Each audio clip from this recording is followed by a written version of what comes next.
ओम शांति। अगर हमें आज की मुरली के सार को 2 लाइन में समझना है तो हम कहेंगे कि जैसे बाबा ने कहा, जैसे मधुबन में भागकर पहुंच गए हो, ऐसे तपस्वी स्थिति की मंजिल तरफ भागो।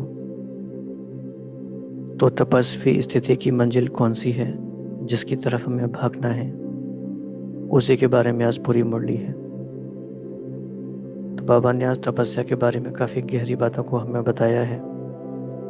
तपस्वी मूर्त बनने का क्या मीनिंग है, कैसे हमें बनना है, क्यों हमें बनना है, और जैसे जैसे समय बदलता जाता है ऐसे चैलेंजिंग टाइम में हमारा रोल क्या है, हमें क्या करना है।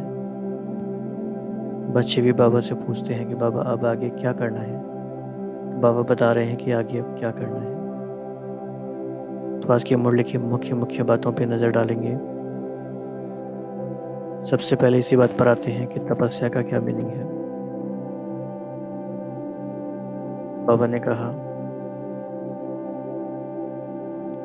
शांति की शक्ति की किरणें चारों ओर फैलाना, उसकी अनुभूति कराना, ये है तपस्वी मूर्त बनना।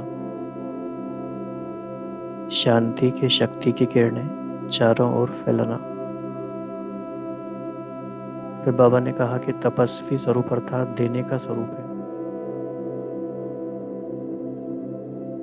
तो तपस्वी स्वरूप सिर्फ अपने लिए नहीं है, वो देने का स्वरूप है।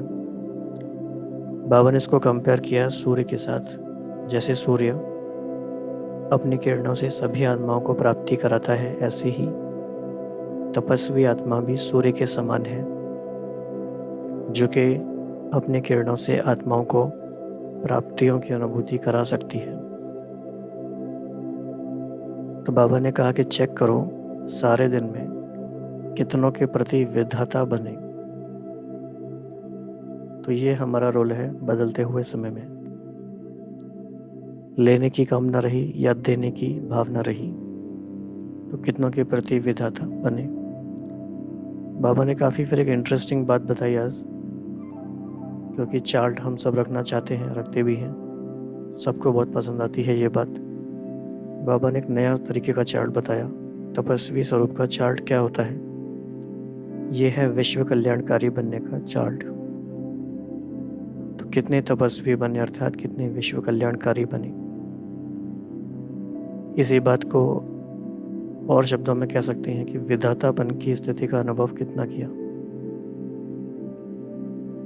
आप सोचिए कितनी सुंदर स्टेज है ये। विधातापन की स्थिति का अनुभव दिन भर। तो तपस्वी मूर्त अर्थात हद की इच्छा मात्र अविद्या रूप। तो ये भी काफ़ी अच्छा पॉइंट है। तपस्वी क्योंकि विधाता है, तो विधाता वही बन सकता है जो कि जिसमें हद के लिए इच्छा मात्र अविद्या हो। कोई इच्छा नहीं है, कुछ नहीं चाहिए। फिर बाबा ने इशारा दिया कि जैसे मधुबन भाग भाग कर आए हो, ऐसे तपस्वी स्थिति की मंजिल की तरफ भागो। तो इन सारे पॉइंट से आप समझ गए होंगे कि आज की मुरली में कितनी गहरी, कितनी इम्पोर्टेंट बातें बाबा ने बताई है।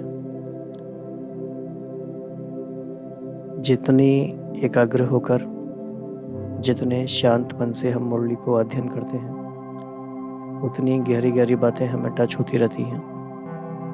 इसीलिए एक मुरली को हमें 3-4 बार पढ़ना ही चाहिए, अलग अलग टाइम पर, ताकि उसकी कोई बात हमसे मिस ना हो जाए। और बाबा ने क्या कहा, बाबा ने ये कहा कि बाप का और बच्चों का जो प्यार है, ये बच्चे जाने और बाप जाने,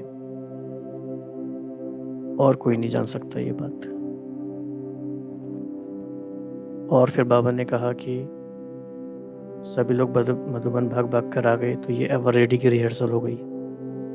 बाबा ने ऐसा क्यों कहा, क्योंकि जो 7 अप्रैल 1986 की जो बाबा की मीटिंग थी, ये अचानक से ही अनाउंस हुई थी, आउट ऑफ प्लान।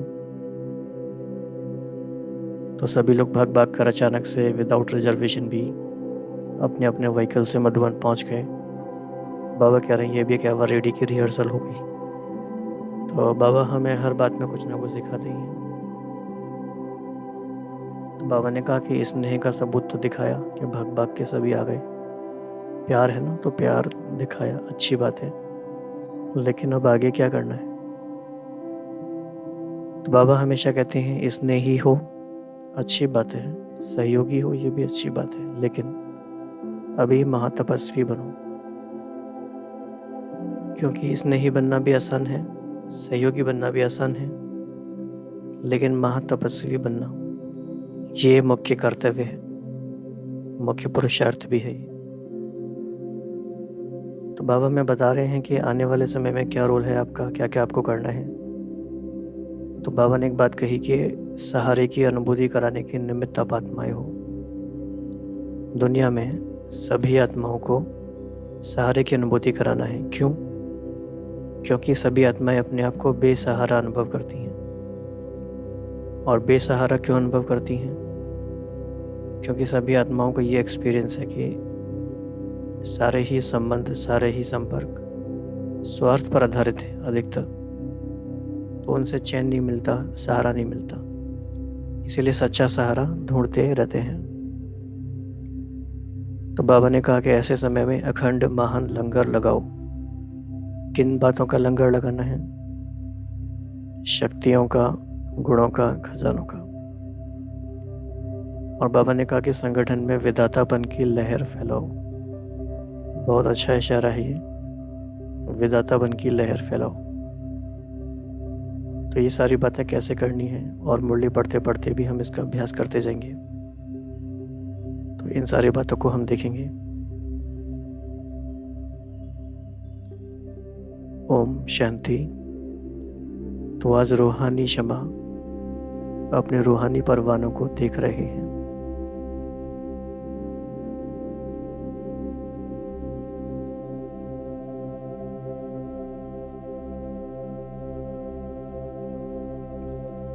सभी रूहानी परवाने क्षमा से मिलन बनाने के लिए चारों ओर से पहुंच गए हैं। रूहानी परवानों का प्यार रूहानी क्षमा जाने और रूहानी परवाने जाने। बाप दादा जानते हैं कि सभी बच्चों के दिल का स्नेह आकर्षण कर इस अलौकिक मेले में सभी को लाया है। यह अलौकिक मेला अलौकिक बच्चे जाने और बाप जाने। बाबा ने आज ये 2 बार ये बात यूज करी है कि ये प्यार या तो बच्चे जाने या बाप जाने।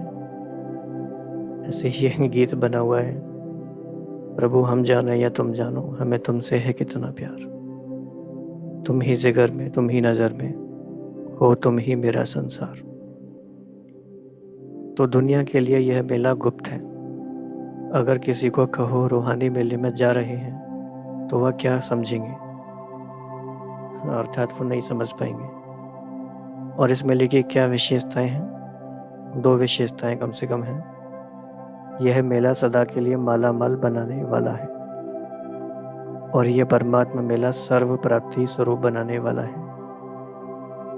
तो बाप दादा सभी बच्चों के दिल के उमंग उत्साह को देख रहे हैं। हर एक के मन में स्नेह के सागर की लहरें लहरा रही हैं। आप सोचो ये विजुअली कितना अच्छा सीन होगा।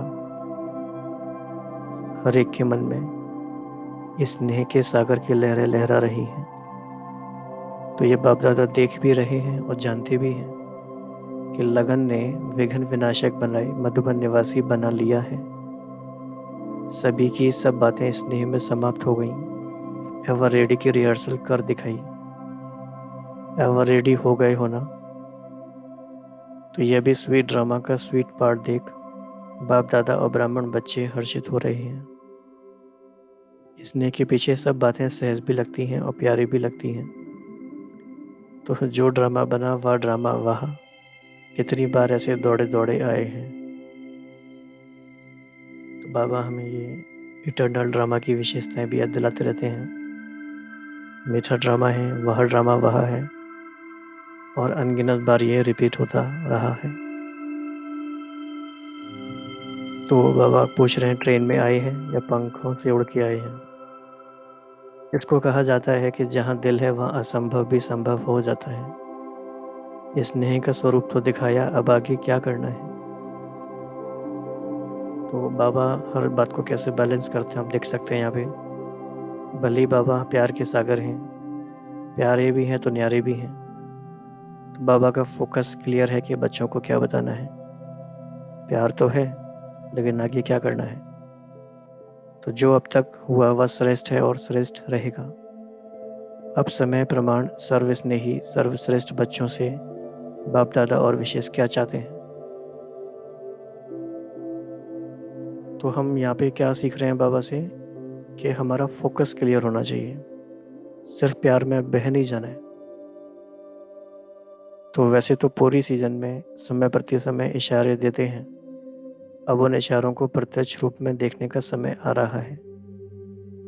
तो स्नेही आत्माएं हो, सहयोगी आत्माएं हो, सेवाधारी आत्माएं भी हो, अभी महातपस्वी आत्माएं बनो।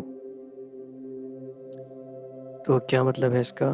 स्नेही भी बन गए, सहयोगी भी बन गए, सेवाधारी भी बन गए। ये तीनों फिर भी आसान है, लेकिन अभी क्या फोकस करना है? अभी महातपस्वी आत्माएं बनो। तो इसी के बारे में आज पूरी मुरली का फोकस रहेगा।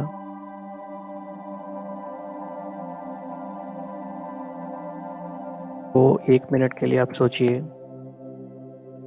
कि जब से हम बाबा के बने, जब से हमने अपनी पहचान पाई, तब से हम कितना तपस्वी स्वरूप में रहे हैं। और ख़ास तौर से इस वर्ष में 2020 में 2020 में हम अब तक कितना तपस्वी स्वरूप रहे हैं, इस पे थोड़ा विचार रिफ्लेक्शन करिए।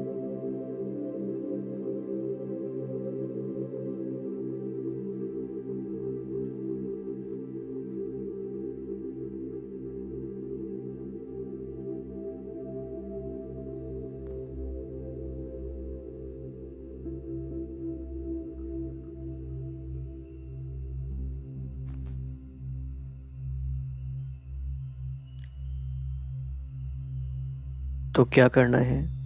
अपने संगठित स्वरूप के तपस्या की रूहानी ज्वाला से सर्व आत्माओं को दुख अशांति से मुक्त करने का महान कार्य करने का समय है। जैसे एक तरफ खूने नाहक खेल की लहर बढ़ती जा रही है, सर्व आत्माएं अपने को बेसहारे अनुभव कर रही हैं। ऐसे समय पर सभी सहारे की अनुभूति कराने के निमित्त आप तपस्वी महातपस्वी आत्माएं हो। चारों ओर इस तपस्वी स्वरूप द्वारा आत्माओं को रूहानी चैन अनुभव कराना है।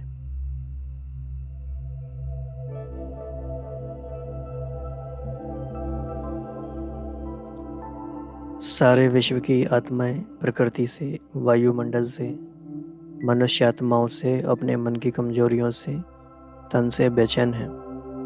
ऐसी आत्माओं को सुख चैन की स्थिति का 1 सेकंड भी अनुभव कराएंगे तो दिल से आपका बार बार शुक्रिया मानेंगे। तो ये है बैकग्राउंड पूरी सिचुएशन का। किस किस बात से परेशान है आत्माएं? प्रकृति से, वायुमंडल से, मनुष्य आत्माओं से, अपने ही मन की कमजोरियों से और तन से। तो ये 4-5 कैटेगरी हैं, इनसे परेशान है। तो वर्तमान समय संगठित रूप के ज्वाला स्वरूप की आवश्यकता है। अभी विधाता के बच्चे विधाता स्वरूप में स्थित रहे, हर समय देते जाओ, अखंड महान लंगर लगाओ, क्योंकि रॉयल भिखारी बहुत हैं। रॉयल भिखारी का मीनिंग क्या है? तो बाबा ने कहा सिर्फ धन के भिखारी भिखारी नहीं होते, लेकिन मन के भिखारी अनेक प्रकार के हैं। अप्राप्त आत्माएं प्राप्ति की बूंद की प्यासी बहुत हैं, इसीलिए अभी संगठन में विधातापन की लहर फैलाओ। तो क्या फोकस करना है? देते जाना है। जो खजाने जमा किए हैं वह जितना मास्टर विधाता बन देते जाएंगे उतना बढ़ता जाएगा। तो ये भी हमें आज चेक कर लेना है कि क्या हमने खजाने जमा किए हैं, कितने किए हैं। तो बाबा कह रहे हैं कि कितना सुना है, अभी करने का समय है। और अब तो देखा जाए तो बाबा सब कुछ हमें सुना ही चुके, अब तो सारा हम रिवीजन ही कर रहे हैं, तो देने का भी समय है। तपस्वी मुहूर्त का अर्थ है तपस्या द्वारा शांति के शक्ति की किरणें चारों ओर फैलती हुई अनुभव में आए। सिर्फ स्वयं के प्रति याद स्वरूप बन शक्ति लेना व मिलन बनाना वह अलग बात है, लेकिन तपस्वी स्वरूप औरों को देने का स्वरूप है। ये काफी इंपॉर्टेंट पॉइंट है। तपस्वी स्वरूप औरों को देने का स्वरूप है।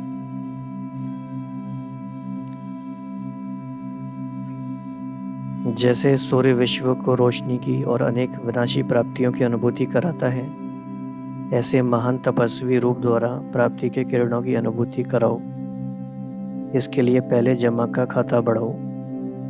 ऐसे नहीं, याद से व ज्ञान के मनन से स्वयं को श्रेष्ठ बनाया, मायाजीत विजयी बनाया, इसी में सिर्फ खुश नहीं रहना।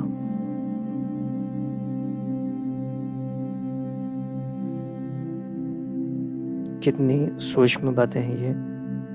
अगर हम फोकस नहीं करेंगे तो शायद हम सिर्फ पढ़ के इसको आगे बढ़ जाएं, लेकिन हमें फोकस करना है यहाँ। सिर्फ अपने प्रति पुरुषार्थ किया तो काफी बात नहीं है, उसके भी आगे बढ़ना है। यह चेक करना है कि सर्व खजानों में सारे दिन में कितनों के प्रति विधाता बने। सभी खजाने हर रोज कार्य में लगाए व सिर्फ जमा को देख खुश हो रहे हैं। तो अभी यह चार्ट रखो, ये काफी इंपॉर्टेंट पॉइंट है चार्ट रखने का। अभी यह चार्ट रखो कि खुशी का खजाना, शांति का खजाना, शक्तियों का खजाना, ज्ञान का खजाना, गुणों का खजाना और सहयोग देने का खजाना कितना बांटा, अर्थात कितना बढ़ाया। इससे वह कॉमन चार्ट जो रखते हो वह स्वतः ही श्रेष्ठ हो जाएगा।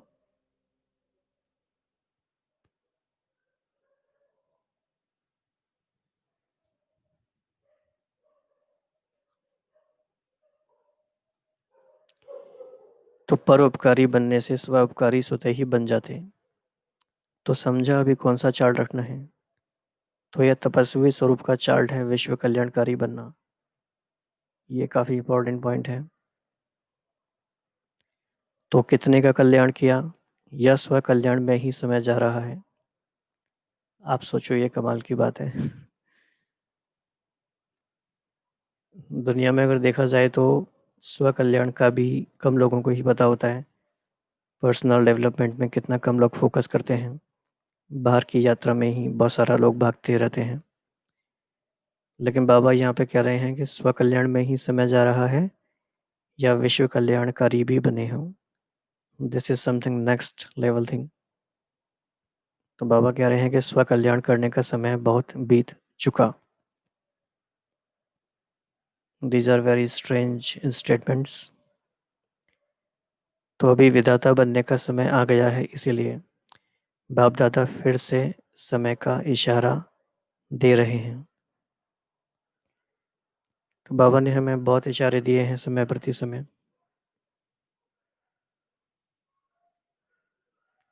फिर से समय का इशारा दे रहे हैं। अगर अब तक भी विधातापन की स्थिति का अनुभव नहीं किया तो अनेक जन्म विश्व राज्याधिकारी बनने के पद्मा पदम भाग्य को प्राप्त नहीं कर सकेंगे, क्योंकि विश्व राजन विश्व के माता पिता अर्थात विधाता है। तो ये बहुत बहुत सूक्ष्म बातें हैं। तो आपके विधातापन का संस्कार अनेक जन्म प्राप्ति कराता रहेगा। अगर अभी तक लेने के संस्कार कोई भी रूप में हैं, नाम लेवता, शान लेवता व किसी भी प्रकार के लेवता के संस्कार विधाता नहीं बनाएंगे, तो तपस्या स्वरूप अर्थात लेवता के त्याग मूर्त, तो यह हद के लेवता त्याग मूर्त तपस्वी मूर्त बनने नहीं देगा। इसीलिए तपस्वी मूर्त अर्थात हद के इच्छा मात्र में विद्या रूप। तो तपस्या मूर्त की बहुत ही गहरी डेफिनेशन है। तो जो लेने का संकल्प करता है वह अल्पकाल के लिए लेता है, लेकिन सदा काल के लिए गंवाता है। इसीलिए बाप दादा बार बार इस बात का इशारा दे रहे हैं। तपस्वी रूप में विशेष विघन रूप यही अल्पकाल की इच्छा है। इसीलिए अभी विशेष तपस्या का अभ्यास करना है, समान बनने का यह सबूत देना है। इस स्नेह का सबूत तो दिया, यह तो खुशी की बात है। अभी तपस्वी मूर्त बनने का सबूत दो। समझा? तो क्या होगा इससे? वैरायटी संस्कार होते हुए भी विधतापन के संस्कार अन्य संस्कारों को दबा देंगे। तो अब इन संस्कारों को इमर्ज करो। समझा? तो जैसे मधुबन में भागकर पहुंच गए हो, ऐसे तपस्वी स्थिति की मंजिल तरफ भागो। तो आज का पूरा दिन हम यूज करेंगे इस बात के लिए कि अपनी मन बुद्धि को हम सारी बातों से निकाल कर, ऐसी बातों से भी निकाल करके जो अर्जेंट लगती हैं लेकिन है नहीं, उन बातों से भी समय को निकाल कर तपस्या की तरफ लगाना है। बाबा कह रहे हैं, अच्छा भले पधारे, सभी ऐसे भागे हैं जैसे कि अभी विनाश होना है। तो जो भी किया, जो भी हुआ, बाप दादा को प्रिय है, क्योंकि बच्चे प्रिय हैं। देखो, बच्चे प्रिय हैं तो सब कुछ प्रिय है। हर एक ने यही सोचा कि हम जा रहे हैं, लेकिन दूसरे भी आ रहे हैं, यह नहीं सोचा। तो सच्चा कुंभ मेला तो यहाँ लग गया है। सभी अंतिम मिलन, अंतिम डुब्बी देने आए हैं। यह सोचा कि इतने सब जा रहे हैं तो मिलन की विधि कैसी होगी। इस सद्बुद्ध से भी न्यारे हो गए, ना स्थान देखा, ना रिजर्वेशन को देखा। तो अभी कभी भी यह बहाना नहीं दे सकेंगे कि रिजर्वेशन नहीं मिलती। ड्रामा में यह भी एक रिहर्सल हो गई। संगम युग पर तो अपना राज्य नहीं है। स्वराज्य है, लेकिन धरनी का राज्य तो नहीं है। ना बाप दादा को स्व का रथ है, पराया राज्य है, पराया तन है। इसीलिए समय प्रमाण नई विधि का आरंभ करने के लिए यह सीजन हो गई। यहाँ तो पानी का भी सोचते रहते, वहां तो झरनों में नहाएंगे। जो भी जितने भी आए हैं, बाप दादा स्नेह के रिस्पॉन्ड में स्नेह से स्वागत करते हैं। फिर एक बहुत इंपॉर्टेंट स्टेटमेंट है। तो अभी समय दिया है विशेष फाइनल इम्तिहान के पहले तैयारी करने के लिए। फाइनल पेपर के पहले टाइम देते हैं, छुट्टी देते हैं। तो बाप दादा अनेक राज्यों से ये विशेष समय दे रहे हैं। कुछ नाजुक है, कुछ राष्ट्र भले ही ये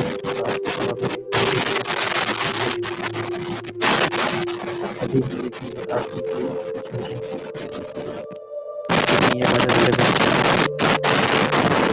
और क्या हम अवेयर है इस बात की? ये टाइम हमें क्यों लेना है? हमारा समय कहाँ जा रहा है?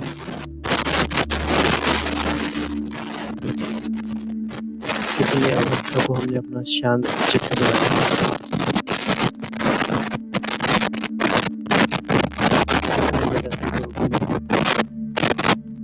तो ये विशेष समय हमें मिला है। तो बाबा कह रहे हैं, विशेष हर एक इतना अटेंशन रखना कि सदा बिंदु लगाना है, अर्थात बीती को बीती करने का बिंदु लगाना है। और बिंदु स्थिति में इससे तो राज्याधिकारी बन कार्य करना है। सर्व खजानों के बिंदु, सर्व प्रति विदाता बन, सिंधु बन, सभी को भरपूर बनाना है।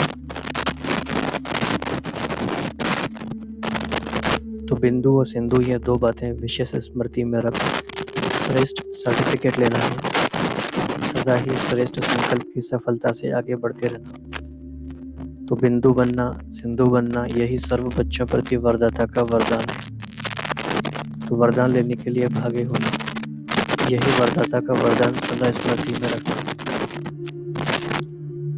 अच्छा, चारों ओर के सर्व स्नेही सहयोगी बच्चों को, सदा बाप की आज्ञा का पालन करने वाले आज्ञाकारी बच्चों को, सदा फ्राग दिल बड़ी दिल से सर्व को सर्व खजाने बांटने वाले महान पुण्य आत्माओं बच्चों को, सदा बाप समान बनने की उमंग उत्साह से उड़ती कला में उड़ते रहने वाले बच्चों को, विदाता वरदाता सर्व खजानों की सिंधु बाम दादा का याद प्यार और नमस्ते।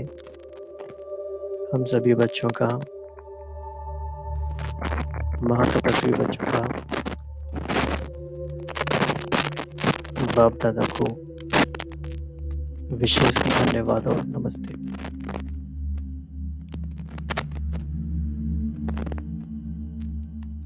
तो इसके अलावा हम नेक्स्ट वीडियो में ये डिस्कस करेंगे बाबा ने मीटिंग्स में क्या क्या बोला। और आज की मुरली में वरदान है, संकल्प को भी चेक कर व्यर्थ के खाते को समाप्त करने वाले श्रेष्ठ सेवाधारी भव। श्रेष्ठ सेवाधारी वह है जिसका हर संकल्प पावरफुल हो। एक भी संकल्प कहाँ भी व्यर्थ न जाए, क्योंकि सेवाधारी अर्थात विश्व की स्टेज पर एक्ट करने वाले सारे विश्व आपको कॉपी करती है। यदि आपने एक संकल्प व्यर्थ किया तो सिर्फ अपने प्रति नहीं किया, लेकिन अनेकों के निमित्त बन गए। इसीलिए अब व्यर्थ के खाते को समाप्त कर श्रेष्ठ सेवाधारी बने। और स्लोगन है, सेवा के वायुमंडल के साथ बेहद के वैराग्य वृत्ति का वायुमंडल बनाओ।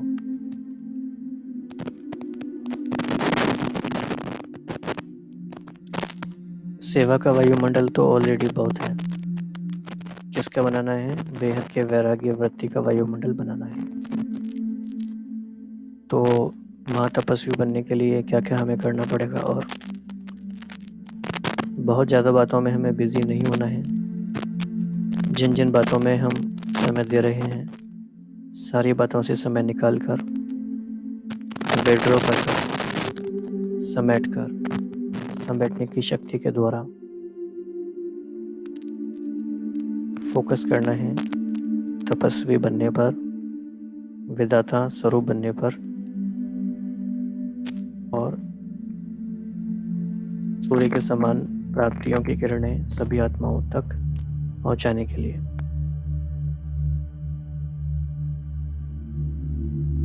तो हमें यह रियलाइज करना है कि थोड़ा सा समय जो हमें मिला है हमारे पास, जो विशेष समय है, यह सिर्फ टाइम पास नहीं करना है, स्पिरिचुअली भी हमें टाइम पास नहीं करना है कि हम कुछ करते रहें। ऐसा नहीं है, हमें बस वही करना है जो मोस्ट इम्पॉर्टेंट काम है, जो बाबा हमें देते हैं, जो बाबा ने हमें दिया है। तो अभी हम महातपस्वी स्वरूप में स्थित होकर बैठेंगे।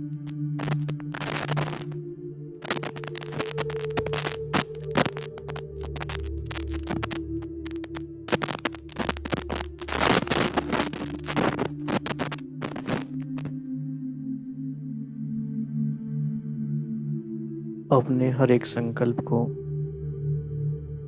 अपने समय को, सभी खजानों को विश्व सेवा के प्रति कैसे अर्पित करना है।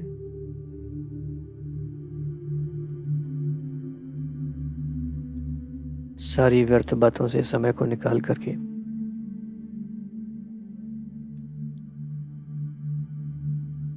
विश्व कल्याणकारी स्टेज पर स्थित रह करके सूर्य के समान सर्वशक्तियों की किरणें दूर दूर तक सारे संसार में फैला रहे हैं।